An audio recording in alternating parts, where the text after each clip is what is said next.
You guys, today I'm teaching you the almost complete beginner's guide to playing the ride cymbal better when you play jazz drums. For some of you, it may be obvious why that's important.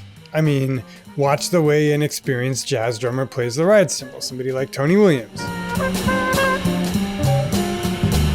Or even a completely mediocre jazz drummer like me. I have a few years under my belt. There's a certain degree of relaxation there. If you're a jazz novice or you're new to jazz, even if you're skilled at other areas of the drums, the ride cymbal might be more of an enigma to you. You might play a ride cymbal pattern a little more like this.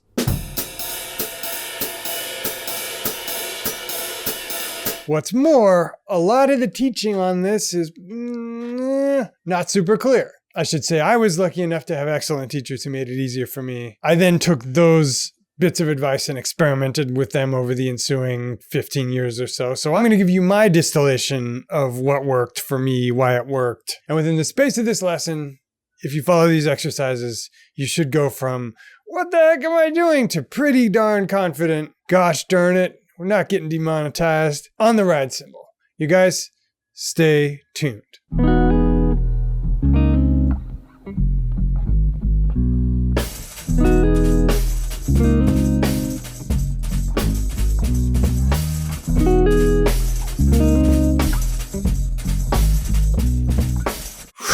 Folks, I may sound like a broken record with this, but I have a free download for you before we start the lesson. No strings attached. It's the complete transcription of everything that I talk about in this lesson. You do not need to transcribe it yourself. Click below, enter your email address in on the next page, and you can download it for free along with the free gift, more on which later. Now, let's get into the basics of what a lot of novices do wrong on the ride cymbal and how to fix it.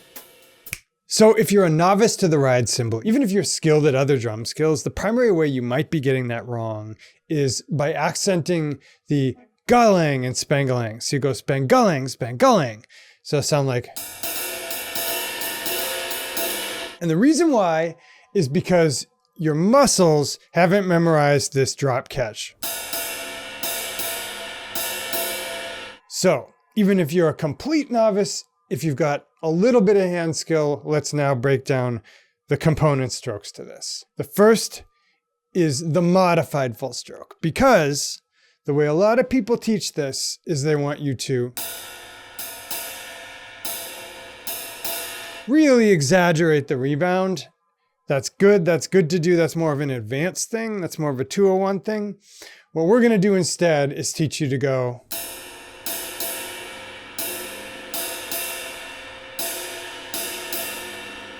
Then we're going to speed it up. We're going to put those components together. So this part is what we call an abbreviated full stroke. And if a regular full stroke on the snare drum, this is practice pad 101, would be something like, where you're going for full rebound, the abbreviated full stroke would just literally be, it's more of a real world full stroke, where you're not attenuating the stick, but you're also not ridiculously exaggerating the rebound. So you literally just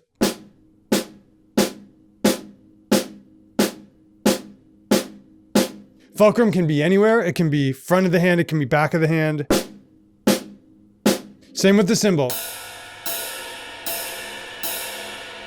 What you're gonna find is if you keep your hand relaxed and your thumb on top of the stick, the rebound itself, once you start to feel it, is going to force a kind of fulcrum that you don't need to force on your own. So that's full strokes. That's it. The next is the drop catch, which I've covered in a few videos. But basically, what happens is wrist drops, stick hits the drum, wrist retracts. You get 2 strokes for the price of 1.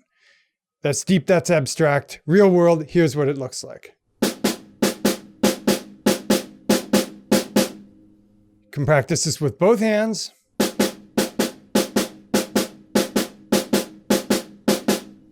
And I recommend an exercise that goes like this. 3, 4.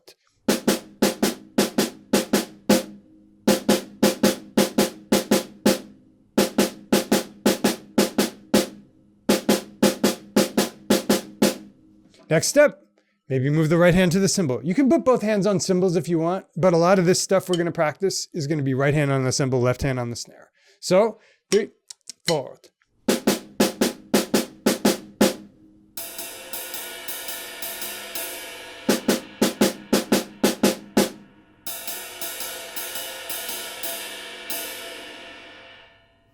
So you can do that 10, 15 minutes a day to start out. That's really going to help you. But now let's put those strokes together, because what we're really doing when we're hitting the ride cymbal at a slow tempo is an attenuated full stroke and then a drop catch. So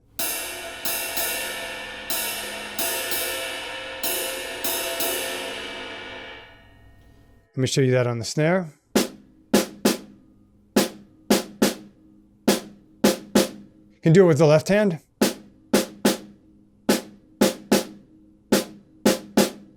And as Rob Brown likes to say, don't overcomplicate this, man. You're really just trying to reproduce the sound, make it relaxed. So in our next segment, we'll talk about how to speed that up, a couple exercises for practicing it more efficiently. But for the overview, that's the basic ride cymbal technique right there. So that's all well and good, but you're probably wondering, well, what happens if we do it faster? Are we just gonna go gang really fast? No, we're not. I mean, come on, give me some credit here. I'll show you how to do that right now. Okay, so we've covered the attenuated full stroke with the drop catch. Now let's talk about what happens when we speed this up and some ways to practice this. If we start slowly and we speed it up, eventually we're gonna get to something that's more like.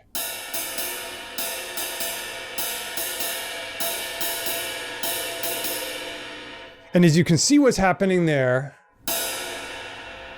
it really is that my stick is coming up and then without relowering it, I'm just catching the drop catch on the rebound. And I think the reason why some people go crazy about teaching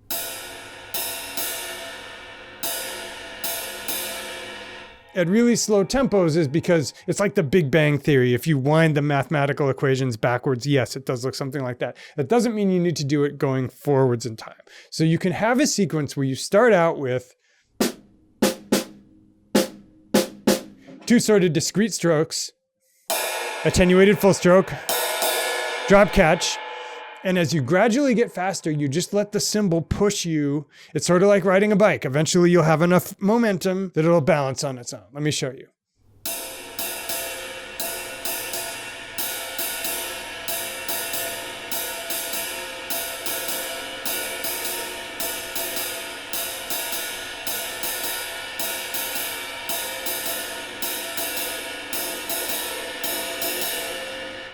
Right there, that's kind of the tempo where I'm halfway between drop, drop, catch, and just ba-da-da, single motion.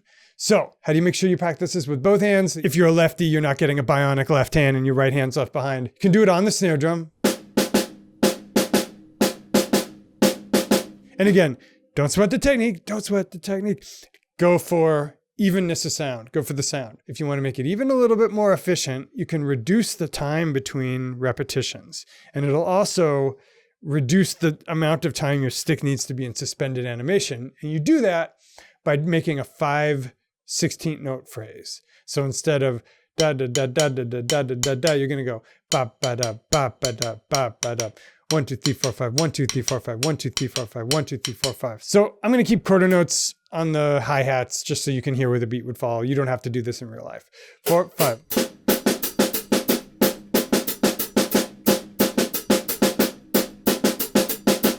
That's kind of a coordination conundrum. I'm just saying you can go 4 5.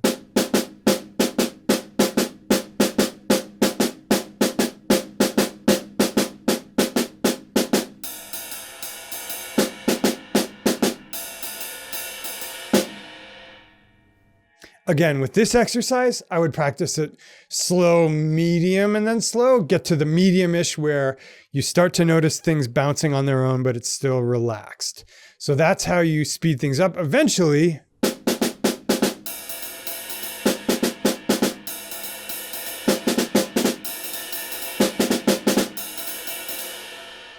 and then for all intents and purposes, you can really just go.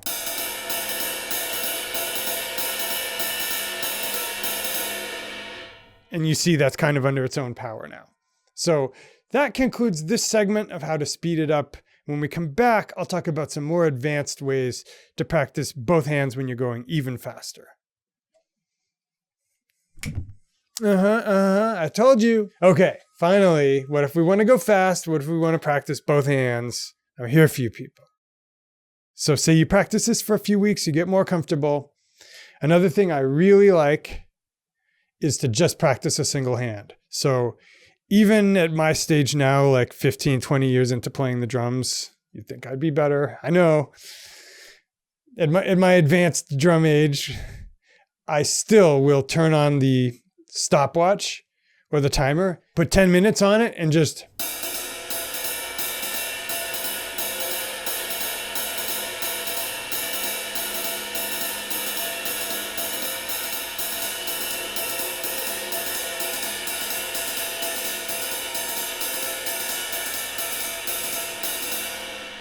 I also practice it straight, ba-da-da, ba-da-da. For purposes of today's lesson, we're talking about swing though. And what I try to get as it gets faster is the rhythmic precision at the same time as the relaxation. So when it's really hitting, what my hand does is just ba-da-da, ba-da-da, ba-da-da, ba-da-da, ba-da-da. And I'm not even making a motion to retract it. I'm letting it retract. The bounce of the stick is holding the stick out away from my fingers, and my hand's natural desire to want to collapse into a relaxed state is what's dragging it back. And that's how you see people like John Riley or Tony Williams or some of these ride cymbal greats play really loud, really fast, and really long without getting tired, because they find that balance point where it's literally just tension and release. So you shouldn't be using muscle to extend your fingers when it's working, and you shouldn't be using muscle to retract your fingers. You should be letting the bounce of the stick pull your fingers away, and then letting the tension of your fingers wanting to go back to a relaxed state initiate the downstroke. So last thing we're going to talk about is, what if we want to practice both hands without letting the following hand, whichever hand that is, get weak? We can definitely do two cymbals.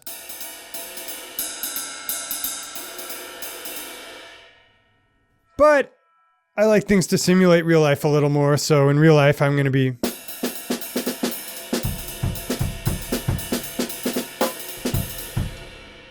I'm going to be comping with the left hand on the snare drum. A really easy way to do this is just to have the left hand mirror the right hand, but at 1/8 note detachment. So it's this.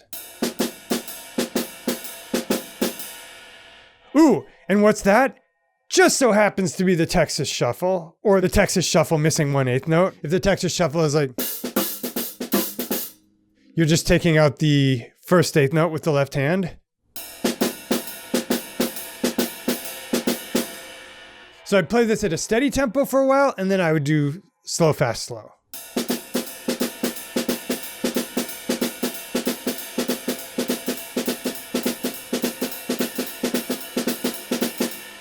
Etc. One thing you'll find is that as you get faster, the stick height can get lower, but you'll maintain the same volume because the speed's the same. Physics. One last thing. You may see some drummers like Tony Williams or Kendrick Scott playing this 5-note pattern, the Spangalangalang.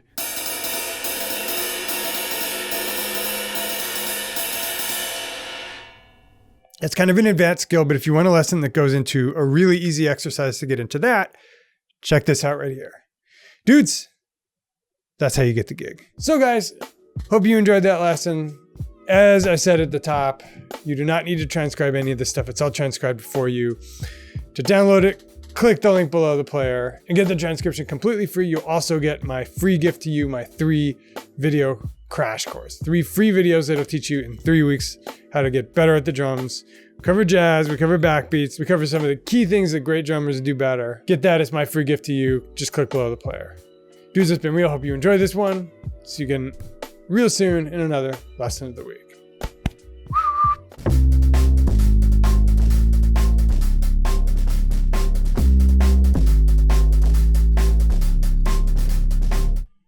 In Russia, Loch Ness, you. Inside joke. And those of you on the Patreon feed can see all the setup and teardown jokes. Too hot for prime time. Too boring for prime time. From the people who brought you Too Hot for Prime Time, it's too boring for prime time. Look, we had a big archive of cutting room floor footage, and we needed a way to run ads against it. Blame us? I don't think so. First of all, we're gonna do a couple of demos.